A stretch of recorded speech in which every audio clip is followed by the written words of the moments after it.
Halo teman-teman, apa kabar nih? Semoga baik dan sehat terus ya. Ketemu lagi sama gue Lemonta. Sebelum mulai, kalau kalian suka sama channel ini, jangan lupa di like, komen, dan subscribe ya. Pada 2 April 2024, artis Nirina Zubir terlibat cekcok dengan pengacara mantan asisten rumah tangganya, Dedi Hartadi. Nirina Zubir terlihat sangat emosi menghadapi pengacara tersebut. Ya gimana enggak emosi? Orang si pengacara mewakili asisten rumah tangganya Nirina yang ternyata adalah seorang mafia tanah yang menggasak semua aset keluarga Nirina. Kita bukan masalah ini salah, jadi sini mengatakan banyak administrasi. Akan berterima kasih atas adilan. Jangan Anda begitu. Kamu kencang sekali suaranya.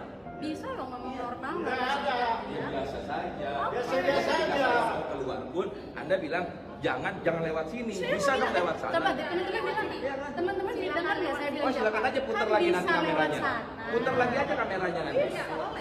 Saya yang bernama Ricardo, saya punya perkara Oke ini. Pak Ricardo, pewakil orang yang menzolimi ibu saya.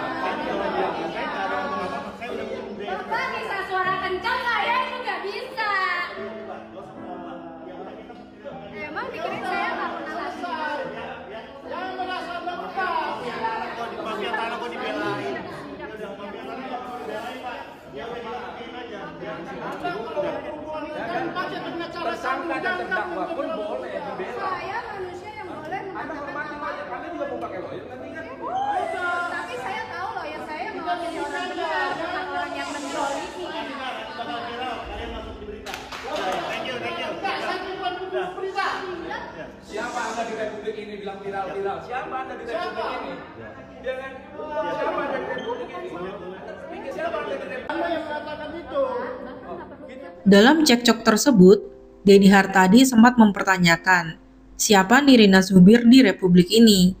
Jadi di video ini aku akan membahas tentang siapa sih sosok Nirina Zubir, siapa sosok Riri Kasmita, si asisten rumah tangga yang jadi mafia tanah, serta kronologi kasus, versi keluarga Nirina dan versi Riri Kasmita. viral? Siapa Anda di Republik ini? Jangan. Siapa Anda di Republik ini? Pertanyaan yang bagus ya Pak. Siapa saya di Republik ini? Siapa saya di Republik ini? Kita kenalan aja dulu lagi Pak. Kita mulai aja dari awal. Oke Pak. Perkenalkan Pak, nama saya Nirina Raudatul Jannah. Tapi kalau di dunia entertainment, orang taunya saya Nirina Zubir. Zubir itu nama bapak saya Pak. Saya bangga sama bapak saya, makanya saya pakai nama Nirina Zubir gitu. Dan harapannya adalah semoga saya juga bisa membuat bapak saya bangga juga sama saya Pak. Makanya saya pakai Nirina Zubir gitu Pak. Tapi kemarin saya sedih loh Pak, dibentak-bentak kayak gitu.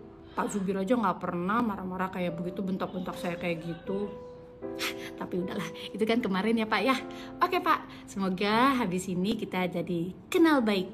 Siap Pak? Sehat-sehat selalu Pak. Mari Pak.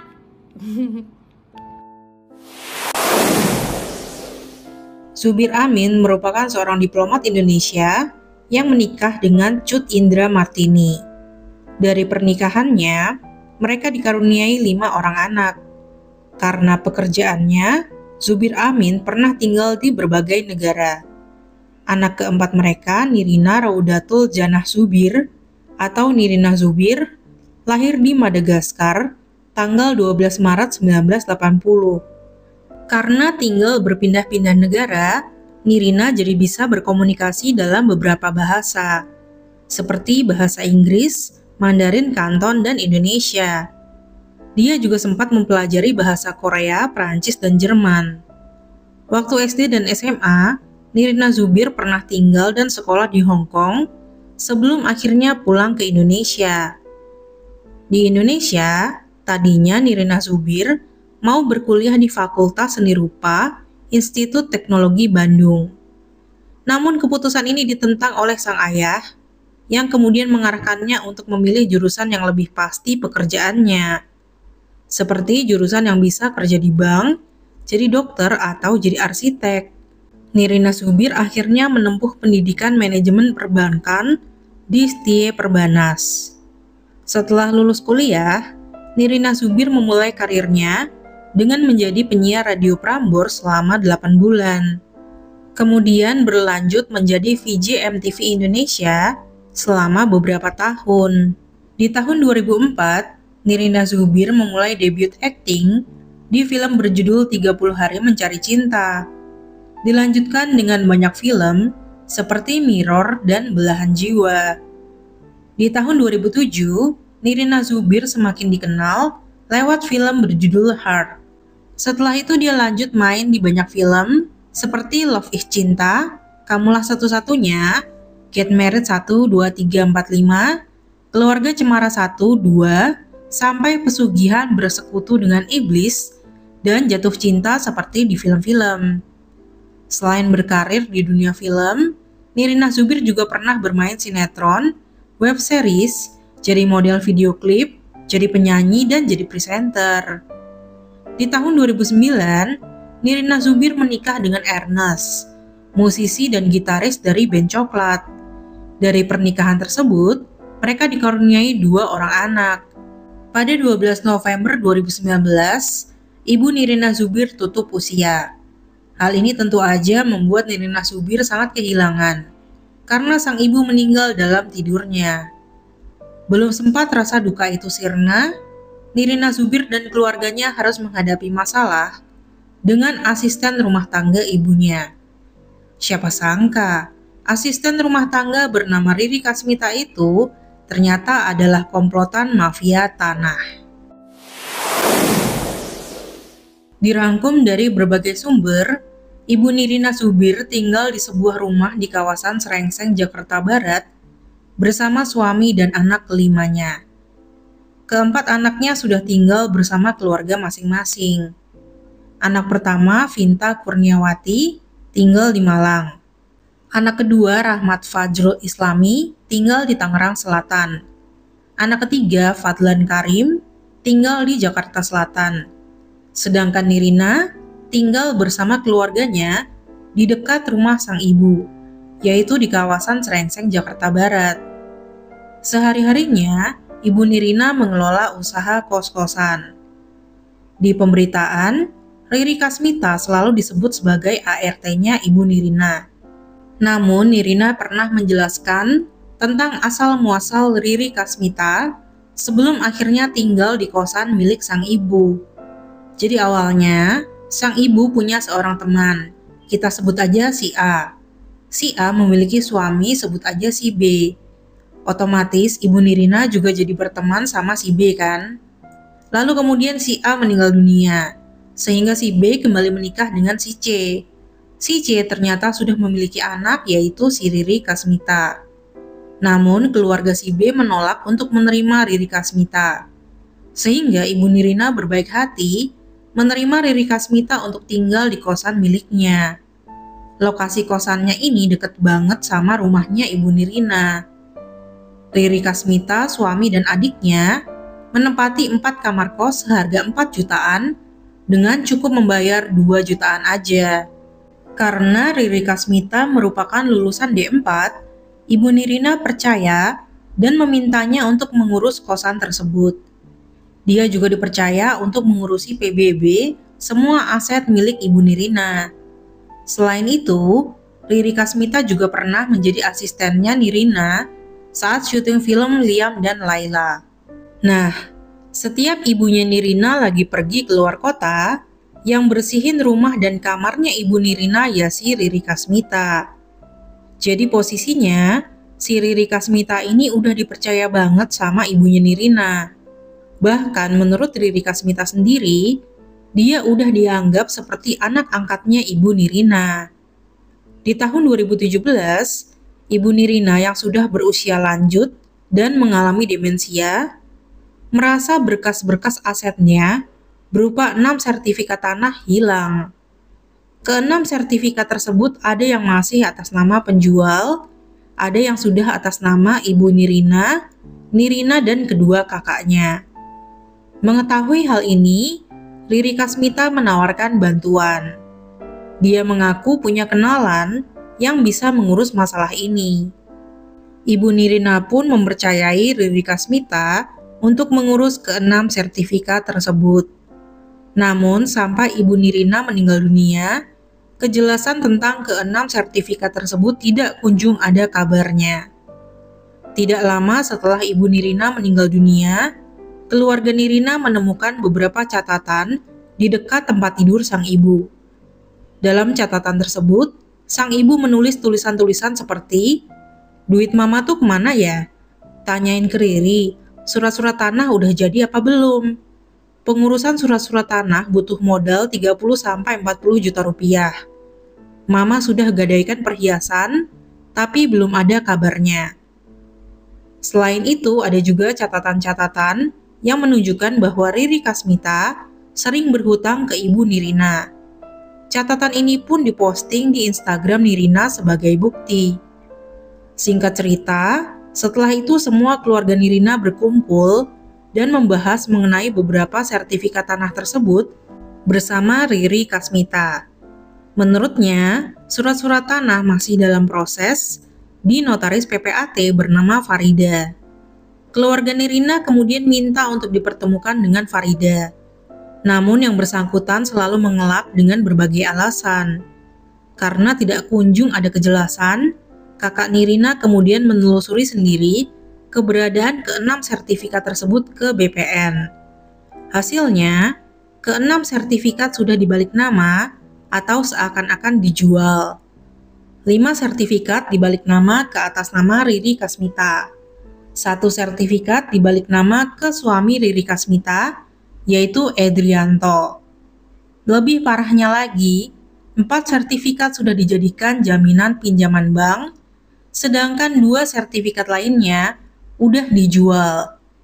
Keluarga Nirina pun bingung dan gak menyangka banget ibunya telah menjual semua aset tanpa sepengetahuan mereka. Namun setelah melihat dokumen-dokumen di notaris PPAT, mereka langsung menyadari jika tanda tangan ibu mereka sepertinya telah dipalsukan. Setelah mengetahui fakta tersebut, keluarga Nirina masih mencoba menyelesaikan masalah ini secara kekeluargaan. Namun Riri Kasmita terus mengelak, nggak mengakui perbuatannya, dan mengkambing hitamkan banyak oknum, termasuk Farida. Jika dihitung dari nilai appraisal, perbuatan Riri Kasmita telah merugikan keluarga Nirina sebesar sekitar 17 miliar rupiah. Pada bulan Juni 2021, Nirina segera melaporkan kasus ini ke Polda Metro Jaya. Sayangnya, di tengah pengurusan kasus ini, kondisi kesehatan ayah Nirina kritis. Hingga akhirnya dia tutup usia pada 23 Desember 2021. Pada 19 November 2021, Nirina bersama kuasa hukumnya dan kuasa hukum Riri Kasmita dipertemukan oleh TV One. Dalam acara tersebut, kuasa hukum Riri Kasmita yaitu Syahrudin memberikan kesaksiannya. Menurutnya, Riri Kasmita bukan asisten rumah tangga, melainkan anak kosan yang tinggal di kos milik Ibu Nirina. Ibu Nirina yang sudah tua tinggal sendirian di rumah, sehingga Ibu Nirina sering minta bantuan Riri Kasmita. Lanjut, menurutnya, Ibu Nirina memiliki kewajiban untuk membayar PBB aset-asetnya. Dia juga memiliki beberapa sertifikat yang udah dibeli, ada kwitansi jual belinya, tapi belum di AJB maupun di balik nama. Namun Ibu Nirina tidak memiliki uang untuk membayar PBB maupun mengurus sertifikat-sertifikatnya. Sehingga dia berniat untuk mengambil pinjaman ke bank dengan menjaminkan 1 sertifikatnya. Namun karena usianya Ibu Nirina sudah tidak memungkinkan untuk mengajukan pinjaman ke bank, dia pun meminta bantuan Riri Kasmita. Lewat Ibu Nirina, Riri Kasmita jadi mengenal para notaris PPAT Farida, Ina Rosaina, dan Erwin Ridwan. Menurut Syahrudin, Riri Kasmita baru di Jakarta dan gak mungkin punya kenalan-kenalan notaris PPAT dan lainnya kalau nggak dikenalin sama ibunya Nirina. Riri Kasmita kemudian dibuatkan surat kuasa jual yang menurut Syahrudin diketahui oleh 2 anggota keluarga Nirina. Di tengah kesaksian Syahrudin, Nirina pun marah dan memilih untuk tidak melanjutkan acara.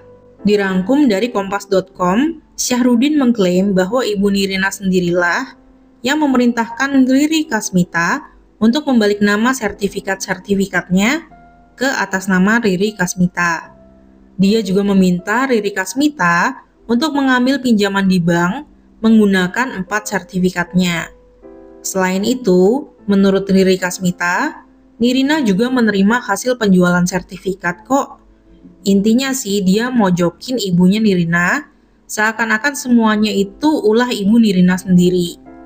Menanggapi keterangan dari pihak Riri Kasmita, tentu aja Nirina membantah habis-habisan.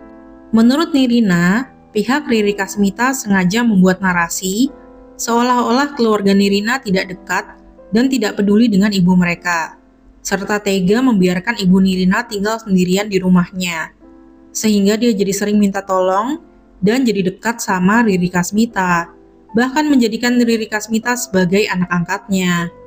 Padahal kenyataannya, ibu Nirina tinggal bersama suami dan anak paling kecil, sedangkan Riri Kasmita berperan sebagai asisten ibu Nirina yang dipercaya mengurus kosan, keuangan kosan, hingga bersih-bersih rumah. Selain itu, pihak Nirina memang pernah menerima transferan uang dari Riri Kasmita sebesar 600 juta rupiah. Uang itu tadinya akan digunakan untuk beli rumah di Bali. Namun karena nggak jadi beli rumah, uang itu udah ditransfer balik ke Riri Kasmita. Jadi dia sama sekali nggak tahu dan nggak menikmati uang hasil jual sertifikat. Sepanjang mengurus kasus ini, Nirina terlihat sangat emosional. Pastinya sakit hati banget ya, mengingat menurut Nirina, semua aset itu adalah hasil jerih payah sang ibu. Menurutnya, aset-aset yang dirampas adalah hasil kerja keras ibunya berjualan kue selama beberapa tahun. Selain itu, sebelum meninggal, sang ibu sempat berpesan kalau aset-aset tersebut adalah untuk cucu-cucunya. Katanya, sabar ya, nanti di belakang rumah, Mama mau bikin buat cucu-cucu Mama. Singkat cerita, setelah mengumpulkan barang bukti dan memeriksa saksi-saksi, pada 13 November 2021, polisi menetapkan 5 orang tersangka dalam kasus ini, yaitu Riri Kasmita dan suaminya Edrianto, serta 3 notaris PPAT, Farida, Ina Rosaina, dan Erwin Ridwan. Pada Agustus 2022, Riri Kasmita dan Edrianto dijatuhi hukuman penjara selama 13 tahun dan denda 1 miliar rupiah.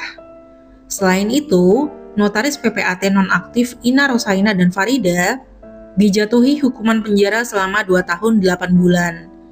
Sedangkan Erwin Ridwan dijatuhi hukuman penjara selama 2 tahun. Sekian cerita hari ini, terima kasih sudah nonton sampai akhir ya. Mohon maaf kalau ada salah-salah kata atau ada salah dalam penyebutan nama ya. Dah.